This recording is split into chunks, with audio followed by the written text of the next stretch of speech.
Jam Kids TV।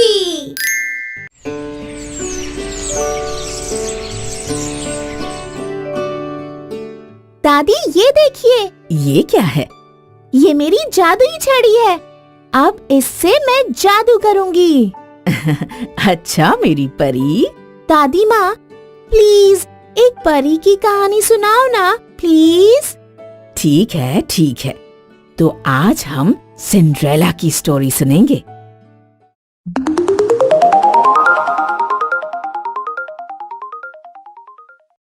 तो ये कहानी है सिंड्रेला और उसकी गॉड फेरी की।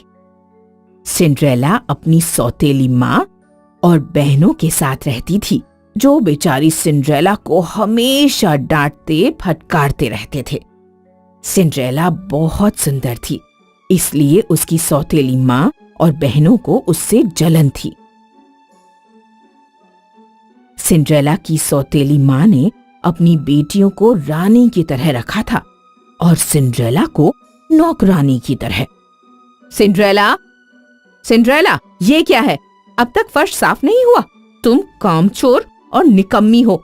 अगर तुमने ये सब जल्दी नहीं किया तो आज तुम्हें खाना नहीं मिलेगा, समझी? एक दिन उनके घर एक राजदूत आया। महाराज ने राजकुमार के जन्मदिन के अवसर पर सभी को आमंत्रित किया है, खास करके युवतियों को। शाही बॉल में राजकुमार अपनी जीवन साथी का चुनाव करेंगे, इसलिए राज्य की हर कुंवारी युवती को खास आमंत्रण है। राजदूत की खबर सुनकर दोनों सौतेली बहनें खुशी से कूदने लगी। सिंड्रेला को भी राजकुमार के जन्मदिन के शाही बॉल में जाना था, लेकिन सिंड्रेला की सौतेली माँ ने सोचा, अगर सिंड्रेला शाही बॉल में गई तो राजकुमार उसे ही पसंद करेंगे। नहीं, मुझे उसे बॉल से दूर रखना होगा। इसे कामों में इतना उलझा दूंगी कि ये अपने लिए ड्रेस बना ही नहीं पाएगी। हाँ। सिंड्रेला, ये लो रेशम, मेरी दोनों बेटियों के लिए अच्छे अच्छे कपड़े सिल दो। माँ, अगर कपड़ा बच गया तो क्या मैं अपने लिए भी एक ड्रेस बना सकती हूँ? अच्छा, तुम्हें भी ड्रेस चाहिए? ठीक है, लेकिन मेरी एक शर्त है। तुम पहले मेरी बेटियों का ड्रेस सिलोगी और फिर घर का सारा काम करोगी और उसके बाद ही तुम अपने लिए ड्रेस बना सकती हो। बेचारी सिंड्रेला ने अगले 2 दिन तक अपनी सौतेली बहनों के लिए ड्रेस बनाया। अब सिर्फ एक ही दिन रह गया था बॉल को, लेकिन अब उसकी सौतेली माँ ने उसे सारे घर की साफ सफाई का काम दे दिया। अब बेचारी सिंड्रेला सोच में पड़ गई कि वो क्या करे। आखिर वो दिन आ ही गया जब सिंड्रेला की सौतेली बहनें उसी के बनाए हुए कपड़े पहने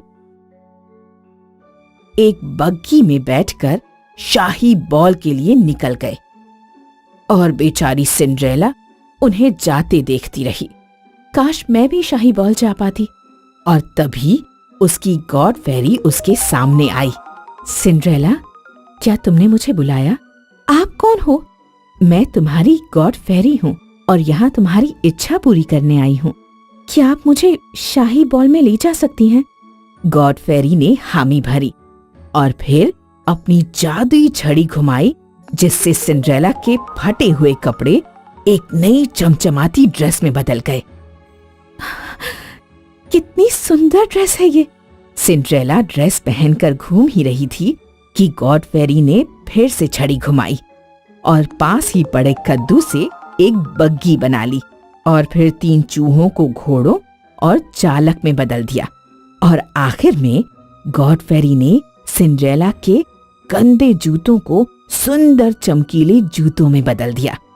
अब तुम शाही बॉल में जाने के लिए तैयार हो, लेकिन याद रहे, तुम्हें 12 बजे से पहले घर वापस लौट आना होगा, वरना मेरा पूरा जादू उलट जाएगा और तुम फिर से अपनी असली हालत में आ जाओगी। मैं याद रखूंगी god fairy. Thank you so much. अब सिंड्रेला खुशी खुशी बग्गी में बैठकर निकल गई। वो राजमहल पहुंची और सभी लोग उसे ही देखते रह गए। यहाँ तक कि उसकी सौतेली माँ और बहनों ने भी उसे पहचाना नहीं। राजकुमार ने सिंड्रेला को डांस के लिए पूछा और उसने हामी भर दी। फिर काफी देर तक वो दोनों डांस करते रहे।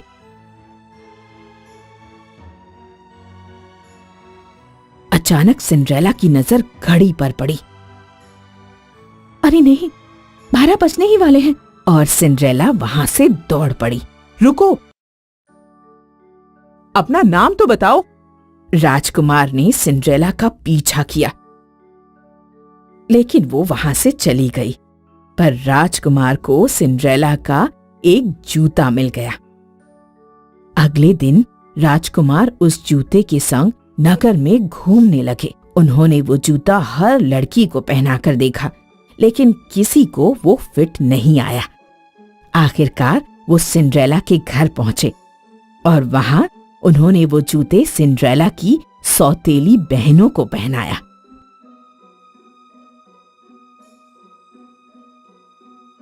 उनको भी वो जूता नहीं हुआ। फिर राजकुमार की नजर कोने में खड़ी सिंड्रेला पर पड़ी। क्या आप ये जूता पहनकर नहीं दिखाएंगी? अरे नहीं, ये तो उस बॉल में नहीं आई थी। वैसे भी एक नौकरानी है। राजकुमार के आग्रह पर सिंड्रेला ने वो जूता पहना और वो उसे प्रॉपर फिट आया।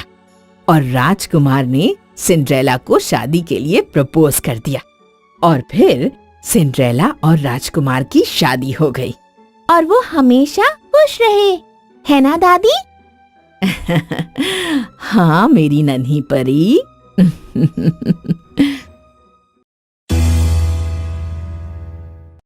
तो ये कहानी है सिंड्रेला और उसकी गॉड फेरी की। सिंड्रेला अपनी सौतेली माँ और बहनों के साथ रहती थी, जो बेचारी सिंड्रेला को हमेशा डांटते फटकारते रहते थे। सिंड्रेला बहुत सुंदर थी, इसलिए उसकी सौतेली माँ और बहनों को उससे जलन थी। सिंड्रेला की सौतेली माँ ने अपनी बेटियों को रानी की तरह रखा था और सिंड्रेला को नौकरानी की तरह। सिंड्रेला, सिंड्रेला, ये क्या है? अब तक फर्श साफ नहीं हुआ। तुम कामचोर और निकम्मी हो। अगर तुमने ये सब जल्दी नहीं किया तो आज तुम्हें खाना नहीं मिलेगा, समझी? एक दिन उनके घर एक राजदूत आया। महाराज ने राजकुमार के जन्मदिन के अवसर पर सभी को आमंत्रित किया है, खास करके युवतियों को। शाही बॉल में राजकुमार अपनी जीवन साथी का चुनाव करेंगे, इसलिए राज्य की हर कुंवारी युवती को खास आमंत्रण है। राजदूत की खबर सुनकर दोनों सौतेली बहनें खुशी से कूदने लगी। सिंड्रेला को भी राजकुमार के जन्मदिन के शाही बॉल में जाना था, लेकिन सिंड्रेला की सौतेली माँ ने सोचा, अगर सिंड्रेला शाही बॉल में गई तो राजकुमार उसे ही पसंद करेंगे। नहीं, मुझे उसे बॉल से दूर रखना होगा। इसे कामों में इतना उलझा दूंगी कि ये अपने लिए ड्रेस बना ही नहीं पाएगी। हाँ, सिंड्रेला, ये लो रेशम, मेरी दोनों बेटियों के लिए अच्छे अच्छे कपड़े सिल दो। माँ, अगर कपड़ा बच गया तो क्या मैं अपने लिए भी एक ड्रेस बना सकती हूँ? अच्छा, तुम्हें भी ड्रेस चाहिए? ठीक है, लेकिन मेरी एक शर्त है। तुम पहले मेरी बेटियों का ड्रेस सिलोगी और फिर घर का सारा काम करोगी और उसके बाद ही तुम अपने लिए ड्रेस बना सकती हो। बेचारी सिंड्रेला ने अगले 2 दिन तक अपनी सौतेली बहनों के लिए ड्रेस बनाया। अब सिर्फ एक ही दिन रह गया था बॉल को, लेकिन अब उसकी सौतेली माँ ने उसे सारे घर की साफ सफाई का काम दे दिया। अब बेचारी सिंड्रेला सोच में पड़ गई कि वो क्या करे। आखिर वो दिन आ ही गया जब सिंड्रेला की सौतेली बहनें उसी के बनाए हुए कपड़े पहने एक बग्गी में बैठकर शाही बॉल के लिए निकल गए और बेचारी सिंड्रेला उन्हें जाते देखती रही। काश मैं भी शाही बॉल जा पाती। और तभी उसकी गॉड फेरी उसके सामने आई। सिंड्रेला, क्या तुमने मुझे बुलाया? आप कौन हो?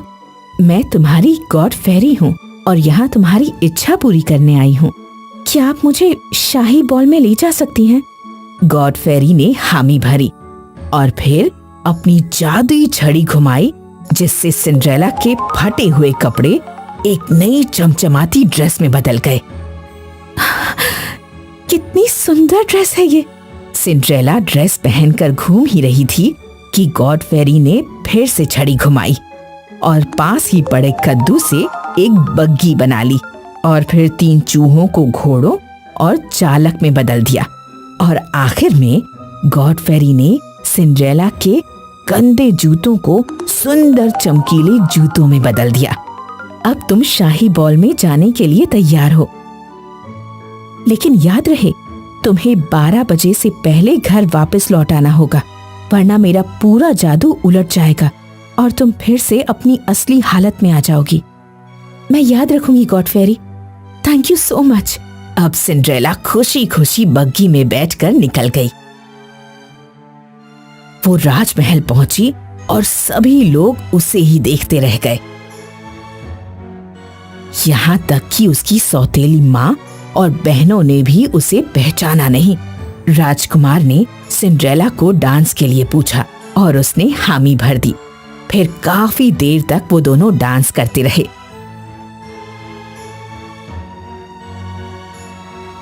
अचानक सिंड्रेला की नजर घड़ी पर पड़ी। अरे नहीं, 12 बजने ही वाले हैं। और सिंड्रेला वहां से दौड़ पड़ी। रुको, अपना नाम तो बताओ।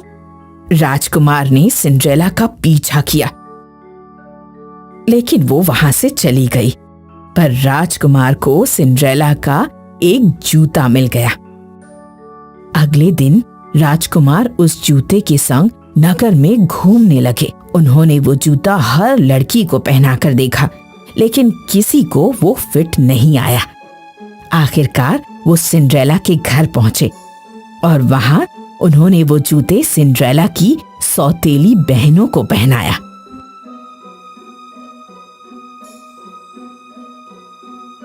उनको भी वो जूता नहीं हुआ। फिर राजकुमार की नजर कोने में खड़ी सिंड्रेला पर पड़ी। क्या आप ये जूता पहनकर नहीं दिखाएंगी? अरे नहीं, ये तो उस बॉल में नहीं आई थी। वैसे भी एक नौकरानी है। राजकुमार के आग्रह पर सिंड्रेला ने वो जूता पहना और वो उसे प्रॉपर फिट आया और राजकुमार ने सिंड्रेला को शादी के लिए प्रपोज कर दिया और फिर सिंड्रेला और राजकुमार की शादी हो गई। जर्मनी देश में एक दंपत्ति थे। उनकी शादी के कई वर्षों बाद उनके घर एक नन्हा मेहमान आने वाला था। एक रात जब वो लोग सो रहे थे, सुनिए, उठिए, सुनिए। क्या हुआ? मेरा मन हो रहा है कि मैं रपुंज़ल की सब्जी खाऊं। लेकिन उनके गांव में रपुंज़ल की सब्जियां सिर्फ चुड़ैल के खेत में ही मिलती थी।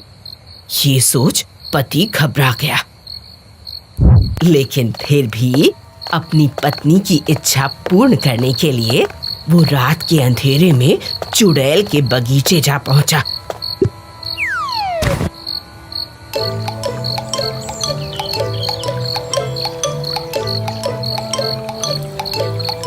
और पत्ते तोड़ने लगा। लेकिन अचानक, तुम्हारी इतनी हिम्मत कि तुम मेरे बगीचे से रपुंज़ल तोड़ोगे? पति ने उस चुड़ैल के पैर पकड़ लिए और उससे माफी मांगने लगा। उसने अपनी गर्भवती पत्नी के बारे में भी बताया। तुम जितने चाहो उतने पत्ते ले जा सकते हो, लेकिन जब तुम्हें लड़की पैदा होगी उसे मैं अपने साथ ले जाऊंगी।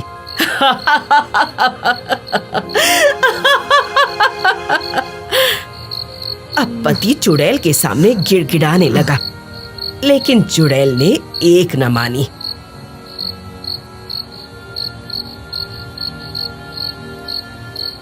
दोनों पति पत्नी निराश हो गए।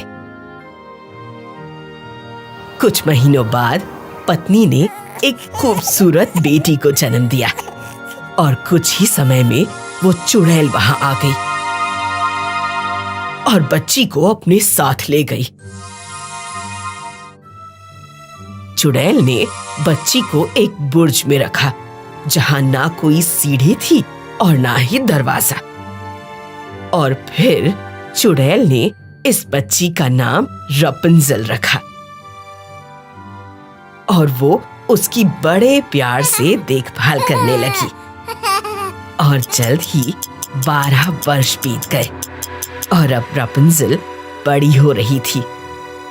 रपुंज़ल ने चुड़ैल को ही अपनी माँ समझ लिया था। चुड़ैल को अब ये पता था कि रपुंज़ल के पास दुनिया के सबसे खूबसूरत सुनहरे बाल हैं और अब चुड़ैल उसके बालों का बहुत अच्छे से ख्याल रखती थी। माँ, इस बुर्ज के बाहर क्या है? एक बहुत ही बुरी और डरावनी दुनिया है। रपुंज़ल को बाहरी दुनिया के बारे में कुछ पता ही नहीं था।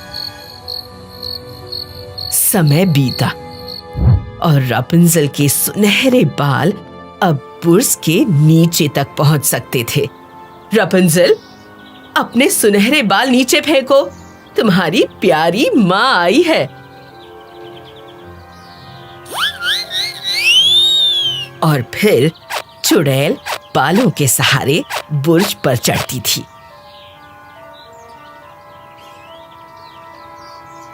अक्सर रपुंज़ल अकेले होती तो वो गाना गाया करती थी। एक दिन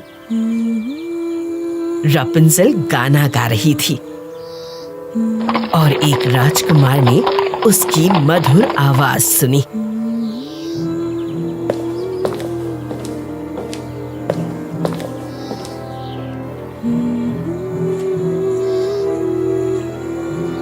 और वो बुर्ज के पास पहुंचा।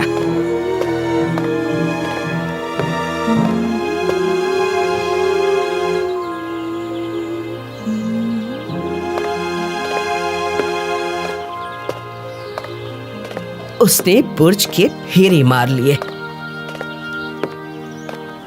लेकिन उसे ऊपर जाने का रास्ता नहीं मिला। कुछ देर बाद वो राजकुमार वहीं पेड़ के पास सो गया और जब वो उठा तो उसने देखा कि चुड़ैल आई और उसने कुछ बोला और फिर रपुंज़ल ने अपने सुनहरे बाल नीचे फेंके।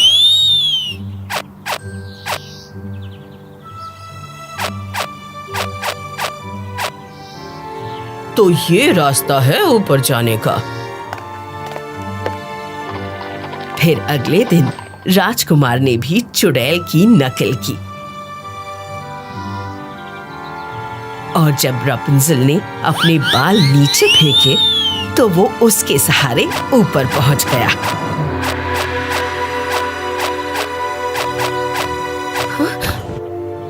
कौन हो तुम? और मेरी माँ कहाँ है? घबराओ मत और शोर भी मत मचाओ। मैं एक राजकुमार हूँ। तुम्हारी मीठी आवाज मुझे यहाँ खींच लाई। क्या तुम मुझसे शादी करोगी? नहीं, माँ कहती है कि बुर्ज के बाहर एक बुरी दुनिया है और तुम भी उसी दुनिया से आए हो तो तुम भी बुरे ही होंगे। नहीं नहीं, मैं बुरा नहीं हूँ। मैं तुम्हें रानी बनाकर रखूंगा। क्या ये राजकुमार सच बोल रहा है?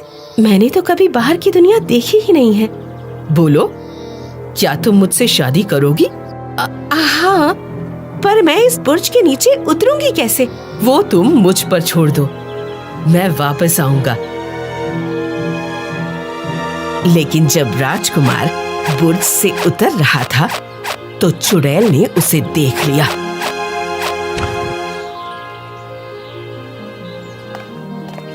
और तमतमाते हुए रपुंज़ल के पास आई।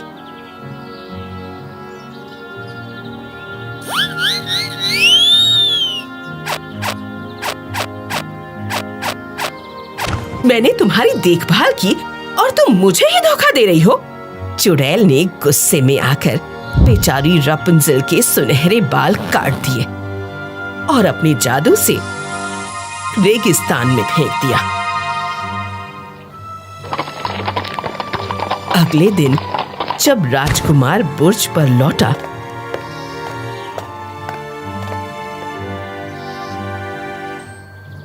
तो चुड़ैल ने रपुंजल के सुनहरे बाल खिड़की से बाहर फेंके, जिसे पकड़कर राजकुमार ऊपर चढ़ा।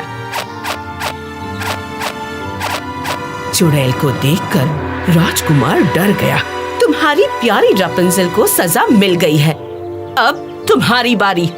चुड़ैल ने राजकुमार को बुर्ज के नीचे फेंक दिया और उसकी आंखों की रोशनी चली गई। बेचारा अंधा राजकुमार यहाँ वहां भटकता रहा और भाग्य से वो भी रेगिस्तान जा पहुंचा। वहां उसने रपुंजल की मधुर आवाज सुनी। Rapunzel, Rapunzel, Rapunzel. जब रपुंजल ने अंधे राजकुमार को देखा तो वो रोने लगी। उसने राजकुमार का सिर अपनी गोद में रखा और जैसे ही रपुंजल के बहते हुए आंसू राजकुमार की आंखों में गिरे तो उसकी आंखों की रोशनी वापस आ गई। रपुंजल, रपुंजल, मैं देख सकता हूँ।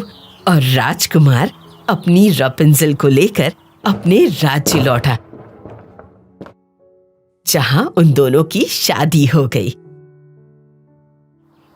और फिर कुछ दिनों बाद राजकुमार ने रपुंजल के असली माता पिता को भी ढूंढ लिया और इसके बाद वो लोग हमेशा खुश रहे।